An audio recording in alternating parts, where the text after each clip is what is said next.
दोस्तों मैं जिस शहरां नूं दावा देवण लगा ਉਹ ਜੰਗ ਦੇ ਰਹਿਣ ਵਾਲੀਆਂ ਨੇ ਤੇ ਦੋੜਾ ਵੀ ਚੰਗਾ ਲਿਖਦੀਆਂ ਨੇ। ਮੈਂ ਉਹਨਾਂ ਦੇ ਦੋੜੇ ਦਾ ਇੱਕ ਮਿਸਰਾ ਤੁਹਾਡੀ ਪੇਸ਼ ਕਰਨਾ ਕਿ ਲੱਖ ਵਾਰ ਤੂੰ ਸ਼ਾਜ਼ ਪੜ ਕਲਮੇ ਖਨਜ਼ੀਰ ਹਲਾਲ ਨਹੀਂ ਹੁੰਦੇ। ਸ਼ਾਜ਼ੀਆ ਨਈਦ ਸ਼ਾਹ ਸਾਹਿਬਾ।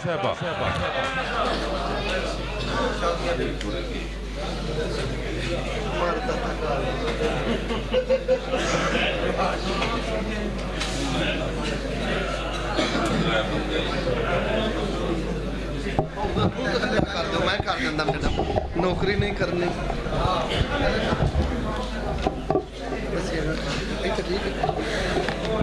हाँ जी ठीक है।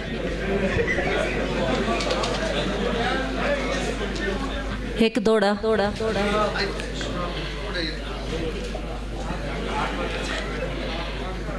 ठर चिलम गई एहसासां दी, इखलास दे पिंडे शल हो गए। ठर चिलम गई एहसासां दी, इखलास दे पिंडे शल हो गए। रल जम्मे जाए इंज बदले, जिमें खून पानी दी छल हो गए। ते आ मौत गई इंसाफां नूं, आ मौत गई इंसाफां नूं, जदा मुनसिफ जालिम वल हो गए। ते जिन्हें दौड़े शाज तू सच दे पढ़, इस दौरे च झूठ अटल हो गए।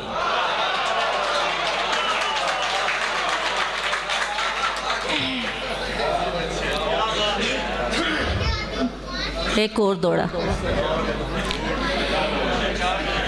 इस दौरे झूठ अटल हो गए। पुत्र ते पुछ दे कदी किदाई, हर पल कर दी सेवा दी। पुत्र ते पुछ दे कदी किदाई, हर पल कर दी सेवा दी। पुत्र सदीवन नस्ल दे साई, लगे ना दा टेवा दी। ते रो के चखण डर के रखण, समझण कौड़ा मेवा दी। ते शाज सदके रब मैं बेपरवाह तू, मां सुहागण बेवा दी।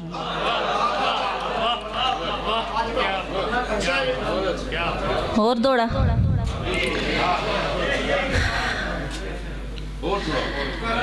लोकां भज के चुन ले फुल, साडी वंड विच आए कंडे।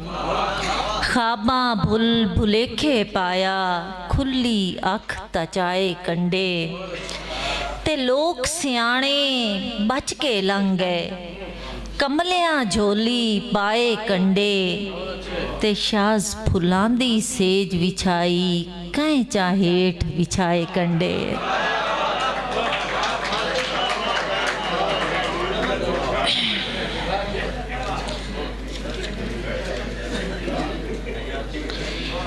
अच्छा लीकां उत्ते लिखे दो लाइना।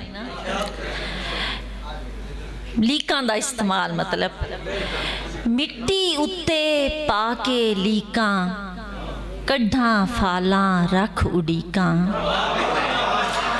मिट्टी उत्ते पाके लीकां, कड्ढां फालां रख उड़ीकां। ते डिंगियां सिद्धियां हथ दियां लीकां, पाण भुलेखे नाल शरीकां। डिंगियां सिद्धियां हथ दियां लीकां, पाण भुलेखे नाल शरीकां। ते खाली वरके उत्ते लीकां, वैन लिखा के मारण चीकां। खाली वरके उत्ते लीकां, वैन लिखा के मारण चीकां। ते तत्ती रेत ते लमियां लीकां, तस दे बुत नूं पई धरीकां। ते कच्ची कंध ते खूनी लीकां, दिल डरावण पान दियां पीकां। ते मत्थे पईयां डूंघियां लीकां, बीतियां दसण सब तरीकां। काफ़ी है।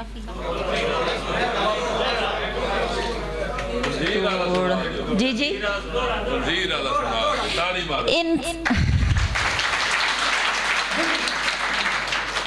इंसान तू वध के दुनिया ते कदी घोड़े कदी हिमताल नहीं होंदे।